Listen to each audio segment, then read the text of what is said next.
Сәлем оқушылар. Бүгін біз Наурыз ұбт-сын тапсырып шыққан оқушылардың естерінде қалған сұрақтарын талдайтын боламыз. Арнайы география пәнін таңдайтын оқушылардың чаттарынан алынған. Енді кеттік. Бағана біз ол нәрсені Инстаграмда сториске салдық. Көрген оқушылар бар шығар араларыңызда. Мына бір сообщение. Оқушылардың біреуі жіберген Наурыз ұбт-сын тапсырып шыққан естерінде қалған сұрақтары. Енді осыларды мен материалдарын дайындап қойдым. Тура өткендегідей. PDF материалын видео егер осы жақсы лайк жинайтын болса, кешегі видео секілді. Айтпақшы, кешегі алдыңғы күнгі видеолар өте жақсы таралып жатыр. Барлықтарыңызға үлкен рахмет. Ары қарай басқа география таңдайтындарға жібере беріңіздер. Барлығы көрсін. Наурыз ұбт-сына жақсы дайындықпен кірсін. Енді бастайық бүгінгі талдауды. Бірінші сұрақ. Аласа таулар дейді. Мұғалжар, Сарыарқа, Маңғыстау. 3 дұрыс жауапты берілгепті. Қазақстанның аласа таулары осы үшеу негізінен. Мұғалжар Батыс Қазақстан облысында, Орал тауларының жалғасы, Маңғыстау Батыс Қазақстан облысында, Сарыарқа орталық Қазақстанда. Екінші, Уәлиханов сапары Гоби Тибетті берілгепті, бұл нәрсе дұрыс емес. Уәлиханов сапары негізінен 3 аймаққа жасалынды. Ол бізде Ыстықкөл, Қашқария және Құлжа. Көбінесе осы үшеуін сұрайды тесттерде. Ал Гоби Тибетке не жасаған, саяхат жасаған, ол бізде Пржевальский. Орыс ғалымы орталық Азияда өзі 15 жыл бойы өмір сүріп, осы Тибет пен Гоби аймақтарын көп зерттеді. Янцзы мен Хуанхэ өзендерінің бастауын анықтады. Яғни Гоби Тибет ол Пржевальскийдің зерттеген аймақтары. Келесі сұрақ. Қарағанды облысының оңтүстік батысындағы облыс. Мына жерге Қазақстанның әкімшілік аумақтық құрылысының картасын көрсетіп қойдым. Қарағанды облысының оңтүстік батысы десе, міне Қызылорда облысымен шектесіп тұр. Оңтүстік батысын қарасақ, сонда бізде дұрыс жауап Қызылорда. Төртінші сұрақ. Африка өзендері. Салуин Сенегалды берілгепті. Осылай жазып қойыпты. Сенегал дұрыс, Африка өзені, бірақ Салуин ол оңтүстік шығыс Азияда. Яғни Африкаға жатпайды. Сонымен қатар, егер дәл осы сұрақта Африка өзендері деген сұрақ келсе, ең ірі 4 өзен жүйесін белгілестері: Ніл, Конго, Нигер, Замбези. Сонымен қатар Лимпопо, Оранж деген жергілікті өзендер де бар. Келесі сұрақ. Жапонияның ірі аралдары. Хонсюды белгілепті. Жалпы Жапония мемлекеті 4 ірі аралдан және де 4000-ға жуық ұсақ аралдардан тұрады. 4 ірі аралдары Хонсю, Хоккайдо, Кюсю және Сикоку. Осы төртеуінің қайсысы бар, соларды белгілестер. 6-шы сұрақ. Қазақстанды кім басқарады дейді. Жалпы Қазақстан мемлекеті басқару формасы бойынша президенттік республика. Яғни мемлекет басшысы әрине президент болып есептеледі. Ал әкімшілік аумақтық құрылысы бойынша унитарлы мемлекет болып есептеледі. 7-ші сұрақ. Мұғалжар тауы қай қатпарлықта қалыптасты? Бұл сұраққа жауап беру үшін бізге мына геохронологиялық кесте керек. Осы жерден мына Герцен қатпарлығына қарасақ, Қазақстан таулары көтерілді. Алтай, Жетісу алатауы, Сарыарқаның солтүстік шығысы, Мұғалжар және бізге керек тау, Мұғалжар тауы Герцен қатпарлығында түзілген екен. Негізінде жалпы осы Қазақстандағы таулардың түзілуін әртүрлі қатпарлықтарда қалай оңай жаттауға болады? Жалпы алғанда Қазақстанның бүкіл тау жүйелері Галедон мен Герцен қатпарлығының кездерінде түзілді, яғни палеозой эрасында. Қазіргі кездегі аласа тауларымызда, биік тауларымызда барлығы екі қатпарлықтың кезінде түзілді алғаш рет.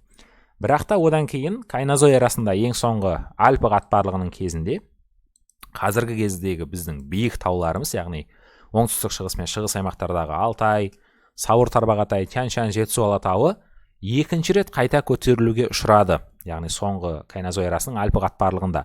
Сол себепті олар қазіргі кезде биік таулар, ал екінші рет қайта көтерілуге ұшырамай қалған таулар Мұғалжар, Сарыарқа, Маңғыстау. Олар сол себепті аласа тауларға айналып қалған.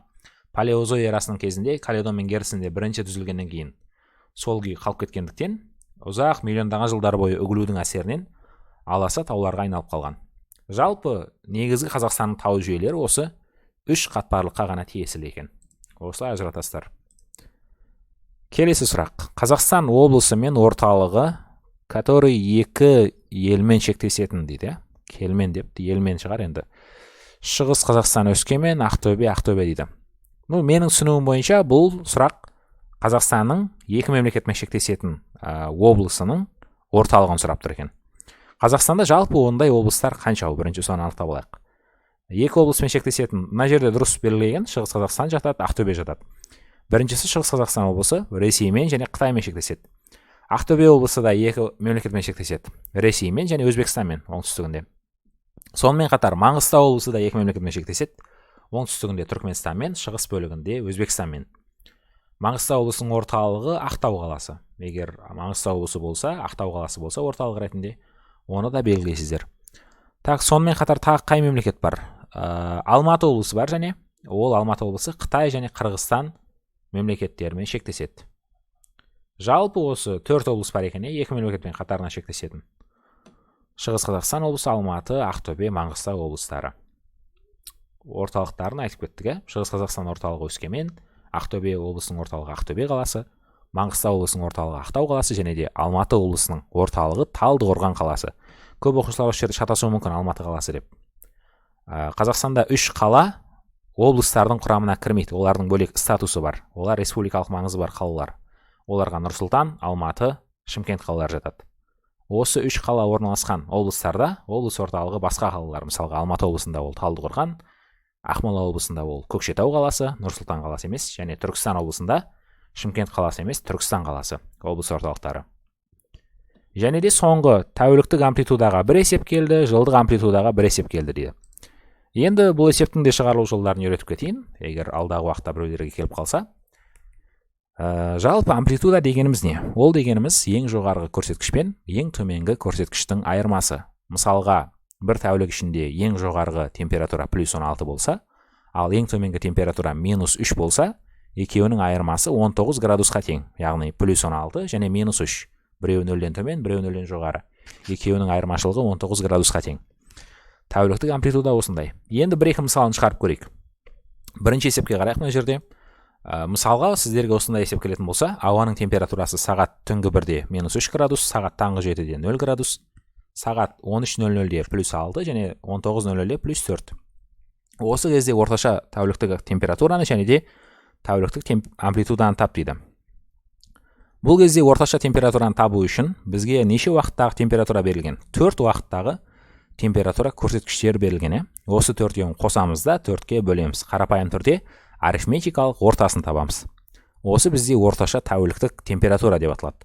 Ал тәуліктік амплитуда дегеніміз осының ішіндегі ең жоғарғы көрсеткіш пен ең төменгі көрсеткіштің айырмасы. Ең төменгісі мына жерде -3 екен, түнгі 1-де болған температура -3, ал ең жоғарғысы түскі 1-дегі +6. +6 мен -3-тің айырмасы 9 градусқа тең. Біреу 0-ден жоғары, біреу 0-ден төмен. Яғни тәуліктік амплитуда 9 градусқа тең. Орташа тәуліктік температураны табу үшін мына 4-еуін қосып 4-ке бөлесіздер. Неше градус шығады, соны комментке жазып қойыңыздар. Тағы бір есеп шығарып көрейік осыған байланысты. Төменде жылдың әр айының орташа температурасы берілген. Осы кесте арқылы температураның жылдық амплитудасын тап дейді. Міне 12 жылдың температура көрсеткіштері берілген. Осы жерден егер амплитуданы табу керек болса, ең төменгі көрсеткіш пен ең жоғарғы көрсеткішті іздейміз. Ең төменгісі -16 екен, қаңтар айына сәйкес келеді. Ал ең жоғарғысы +26 екен, 7-ші ай шілде айына сәйкес келеді екен. +26 мен -16-ның айырмасы 42 градусқа тең. Яғни жылдық температураның амплитудасы 42 градус. Ал орташа температураны табу үшін мына 12 көрсеткішті қосып 12-ге бөлесіздер. Арифметикалық ортаны табу қарапайым. Жалпы амплитуданы табу және орташа температураны табу осылай шығарылады. Осымен бізде мына шыққан сообщениедағы сұрақтар талдау аяқталды. Егер видеомыз ұнаса, барлықтарына жіберіңіздер, таратыңыздар, класстастарыңызбен бөлісіңіздер. Алдағы уақытта егер тағы да шығып жатса, сұрақтарды талдап шығарып тұрамыз. Басқа видеоларымызды да қараңыздар. Барлықтарыңызға Наурыз ОБД-сында сәттілік, жақсы, жоғары балл жинаңыздар. Мына PDF файлды жүктеп алу үшін Telegram каналымызға өтіңіздер. Telegram канал міне Geoid_edu.